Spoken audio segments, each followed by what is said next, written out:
A lot of confusion has surrounded HTML5 and when it'll be ready to use. The World Wide Web Consortium, the W3C, tried to spread a little love among web developers on Valentine's Day 2011 with this press release, which sets 2014 as the target. That's certainly a big advance on an earlier prediction from Ian Hicksey, the editor of the specification, who's on record as saying he didn't expect the W3C to give it formal approval before 2022. But even bringing the date forward by 8 years still begs the question, what about old browsers that don't support HTML5?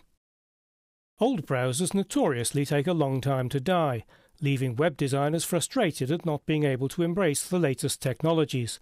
In 2011, Microsoft took the unusual step of launching a website to try to encourage users to move off Internet Explorer 6. But even if they oblige, what about IE7 and IE8? Here's a page that's been developed using HTML5. I'm looking at it in Firefox 4, a really modern browser. But what does it look like in IE6? Let's take a look. As you can see, the page renders perfectly acceptably in IE6. It doesn't have all the same features, but the page remains accessible to anybody using the older browser. Just to prove I'm not cheating, let's test it in the W3C validator.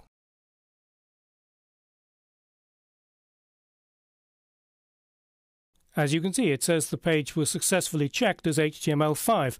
There's a warning there, but that's simply the fact that HTML5 is still experimental, so there's nothing to worry about. Now, to be honest, the code in the file doesn't use every new trick in the HTML5 book, but one of the fundamental principles guiding the development of HTML5 is that it needs to be backwards compatible. That's why XHTML 2.0 was abandoned. It would have broken billions of legacy web pages.